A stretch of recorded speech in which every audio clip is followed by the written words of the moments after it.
Hello everybody. जैसा कि मैंने आप सभी को बताया था, आज के इस वीडियो में हम लेज़न और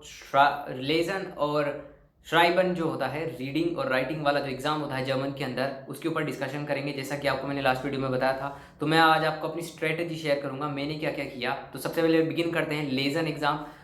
सबसे पहले मैं आपको बताना चाहूँगा, अगर आप किसी भी एग्ज़ाम के लिए जा रहे हैं तो पहली बात जो मैंने आपको लास्ट वीडियो में बताई थी कि आपको अंदर से श्योरिटी ज़रूर होनी चाहिए कि मैं एग्ज़ाम के लिए तैयार हूँ। तो बेटर है कि आपकी दो चीज़ें हमेशा तैयार है। B1 बुक्स के अंदर अलग अलग वोकेबलरी दी हुई होती है, अलग अलग शब्दकोश जिसको शब्दावली बोला जाता है। तो B1 की जितनी भी शब्दावली है, जितनी भी वोकेबलरी दी हुई है आपको, जितनी भी स्पेलिंग्स दी हुई है, उन सब का आपको मतलब पता होना चाहिए। और दूसरी चीज़, जो भी B1 तक आपको ग्रामर दी गई है, मेंशन करी हुई है बुक्स में, वो आपकी बिल्कुल क्लियर होनी चाहिए। उसमें नो डाउट वो आपको तैयार करना है सेल्फ में।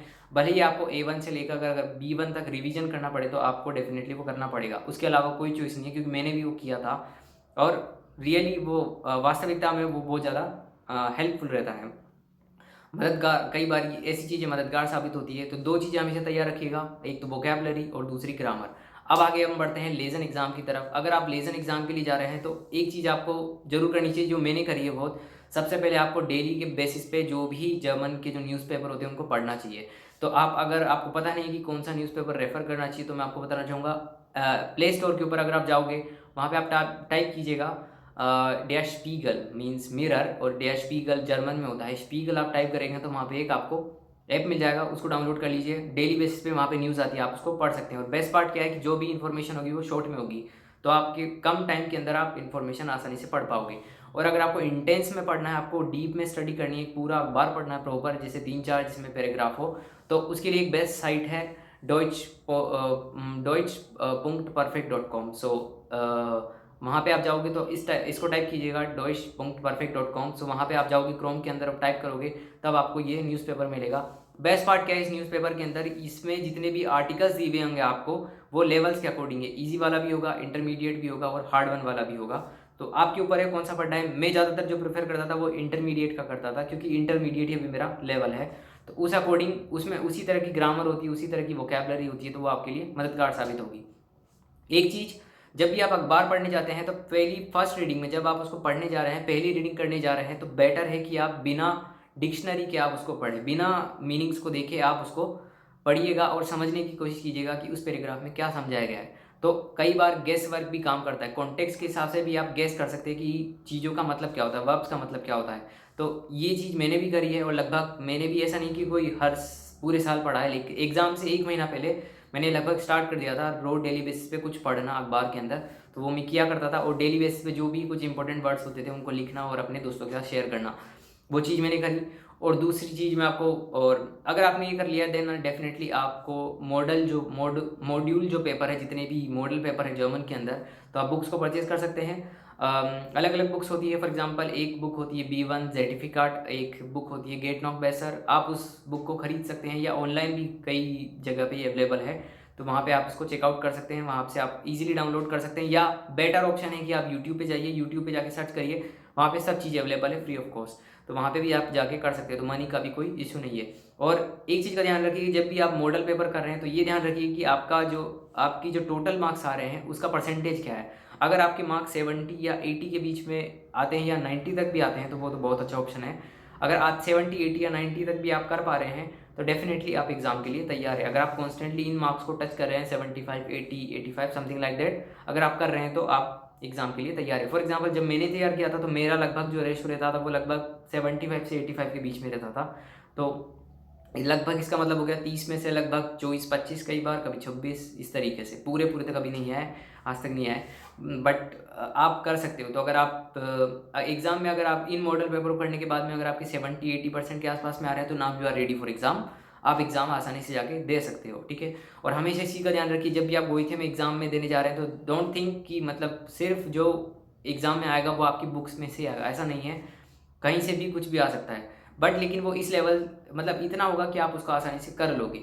तो ये पेपर टफ नहीं है, लेकिन ये आपकी प्रिपरेशन के ऊपर डिपेंड करता है। और बहुत सारे कई स्टूडेंट ऐसे होते हैं जो ज़्यादा ही स्ट्रेस ले लेते हैं एग्ज़ाम का, कि मेरा एग्ज़ाम का रिजल्ट अच्छा जाएगा या नहीं जाएगा। ये एक तरह का डायलीमा है, एक तरह की दुविधा है। तो इसका कोई सोल्यूशन नहीं है, क्योंकि आपके हाथ में है ही नहीं रिजल्ट। आपके हाथ में सिर्फ एग्ज़ाम की प्रिपरेशन करना है और वहाँ जाके देना है। उसके बाद में जो भी कुछ कुछ होगा वो टीचर के ऊपर है, वो आपके भविष्य के ऊपर है, वो फ्यूचर की बात है, वो आपके हाथ में नहीं है। आपके हाथ में सिर्फ आपकी प्रिपरेशन है। तो आप प्रिपरेशन पे फोकस कीजिए, एग्जाम अच्छे से दिखे आइए, दैट्स नो डोंट, और कोई चिंता मत करिए, नहीं हुआ तो कोई बात नहीं, अगली बार दे लेंगे। But at the same time, और अब इस चीज़ की मैं इसलिए बार बार इस पॉइंट को कह रहा हूँ कि श्योरिटी होनी चाहिए, क्योंकि इस एग्ज़ाम की जो फीस होती है वो लगभग 4200 होती है, 4200 रुपये आपको पे करना पड़ता है सिर्फ एक अटेम्प्ट के लिए, और अगर आपका क्लियर नहीं हुआ तो 4000 रुपये गए। इसलिए मैं आपको कह रहा हूँ कि श्योरिटी होनी चाहिए, तब आप पूरी तरीके से श्योर हो, तब आप इस एग्ज़ाम के लिए तैयार है। ये हुआ लेसन का। अब हम बात करते हैं श्राइबन की, मतलब राइटिंग पार्ट की। राइटिंग पार्ट के लिए मैंने स्पेसिफिकली जो किया था वो था कि 1 महीने या 1 या 1.5 महीने पहले कुछ ना कुछ जर्मन के बारे में लिखना। फॉर एग्जांपल ज़्यादातर जिस चीज़ पे मैंने फोकस किया वो क्या था कि डेली बेसिस पे मॉडल जो पेपर होते हैं श्राइबन के, अगर आपने मॉड्यूल देखा हो, मॉडल पेपर देखा हो, तो 3 टाइल आती है श्राइबन के अंदर, जर्मन एग्जाम के अंदर। टाइल 1 जिसमें आपका इनफॉर्मल लेटर रहता है, अनौपचारिक पत्र, और दूसरे वाले में आपका ब्लॉग रहता है जिसमें कुछ लिखा हुआ रहता है, ब्लॉग लिखा रहता है, आपको पढ़ना है और अपना खुद का ओपिनियन देना है, माइनर माइनूनाक। और थर्ड वाले में आपको फॉर्मेल लेटर होता है जिसके अंदर एक तरह का औपचारिक पत्र, जिसमें आपको किसी बड़े को लिखना होता है, ठीक, किसी सीनियर को लिखना होता है, उसके ऊपर था। तो इसके लिए मैंने क्या किया था, वही लगभग मेरे को जहाँ तक अंदाजा ध्यान है, लगभग मैंने 15 से 20 मॉडल पेपर सोल्व किए थे, और रिटर्न जो भी श्राइबन टाइल था उसके अंदर जितनी भी चीज़ें होती है ये उन सबको मैंने अच्छे से लिखा था। लिखने के बाद में एक चीज़ मैं हमेशा करता था, मेरे एक अच्छे फ्रेंड है जिनका भी C1 लेवल है जर्मन के अंदर, तो मैं उनको डेली बेसिस पे भेजा करता था। तो वो मैं उनको डेली बेसिस पे उनको डेली बेसिस पे जो भी अपनी राइटिंग होती है वो भेजता, और उसके बाद में वो करेक्ट करके भेजते थे। तो एक जगह बैठ के मैं अपनी जितनी मिस्टेक्स होती थी उनको लिखता था कि कहाँ कहाँ गलतियाँ करी। और इस चीज़ का ध्यान रखिए कि अगर आप कोई गलती कर रहे हैं तो उसको रिपीट मत करिए, इम्प्रूव करिए। ध्यान रखिए कि आप कौन कौन सी गलतियाँ कर रहे हैं। बेटर है अगर आपके पास में कोई टीचर या कोई दोस्त है जो आपकी मदद कर सकता है तो बहुत ज़्यादा ही ये आपके लिए हेल्पफुल रहेगा। इस तरीके से मैंने अपनी राइटिंग में इंप्रूव किया। और दूसरा सबसे ज़्यादा जो चैलेंजिंग पार्ट होता है श्राइबन के अंदर वो होता है टाइल ज्वाई, मतलब जो पार्ट 2 होता है, जिसमें आपको ब्लॉग पढ़ के कुछ आर्टिकल लिखा हुआ होगा, आपको उसको पढ़ना है और पढ़ने के बाद में आपको अपना ओपिनियन देना है। तो बेटर है, मैंने जो किया वो मैं आपको बताऊंगा। उसमें मैं हमेशा एक स्ट्रक्चर को फॉलो करता था। फॉर एग्जांपल जैसे मेरा जो एग्ज़ाम के अंदर जो टॉपिक आया था वो था इंटरनेट के ऊपर। तो मैंने स्टार्ट कैसे किया था, स्टार्टिंग के अंदर मैंने लिखा कि इंटरनेट आज के टाइम पे एक ऐसी चीज़ है जो बहुत ज़्यादा मतलब फेमस होती जा रही है, ज़्यादा ज़्यादा आज के टाइम पे ज़्यादा ज़्यादा फेमस हो गई है, बहुत ज़्यादा हर कोई इसको यूज़ करता है। फिर मैं इस पे बात करने के बाद में ये इंट्रोडक्शन हो गया। इंट्रोडक्शन के बाद में अब आया हाउट टाइल, मतलब मेन पार्ट में मैंने सबसे पहले एडवांटेज लिखा।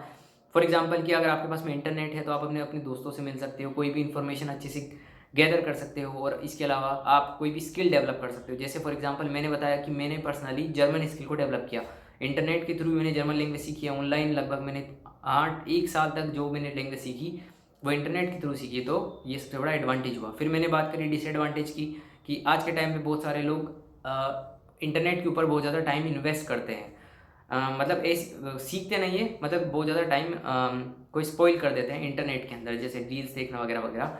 तो इस तरीके से तो ये हो गया डिसएडवांटेज। फिर एंड में मैंने खुद का ओपिनियन लिख दिया। फॉर एग्जांपल इस स्टे है आप डिम स्टैंडपुक या माइनर माइनुनाक, मेरे मत के अनुसार ये है कि व्यक्ति को मतलब हमेशा कुछ सीखने के लिए इंटरनेट का यूज़ करना चाहिए। तो इस तरीके से मैंने एंड कर दिया। तो ये आंसर छोटा भी है, शॉर्ट एंड स्वीट है और सिस्टमेटिक भी है।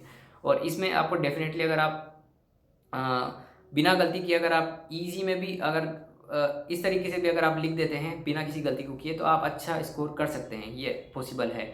और एक क्वेश्चन जो ज़्यादा स्टूडेंट पूछते हैं या मतलब बहुत ज़्यादा मन में रहता है वो ये है कि क्या हमें B1 के जो ग्रामर है उसको यूज़ करना चाहिए, B1 की कनेक्टर को यूज़ करना चाहिए।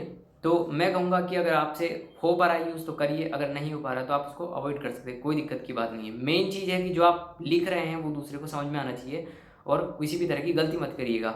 जैसे फॉर एग्जांपल ज़्यादातर अगर आप वाइल या वाइल कनेक्टर डा या बिकॉज ऑफ, जिसका मतलब होता है वाइल कनेक्टर यूज़ कर रहे हैं, तो वर्ब को हमेशा एंड में रखिए। इस तरीके से ये छोटी छोटी गलतियाँ मत करिए। कोमा आता है, जैसे कनेक्टर जब भी यूज़ करते हो तो उससे पहले कोमा आता है, इस तरीके से।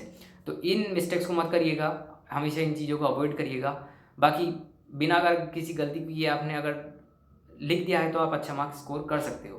तो ये था श्राइबन मॉड्यूल के लिए। अब अगले वीडियो में मैं आपको बताऊंगा जो ह्योरन और जो एक्सप्रेशन है उसके लिए आप क्या क्या स्ट्रैटेजी फॉलो कर सकते हो जो मैंने करी है।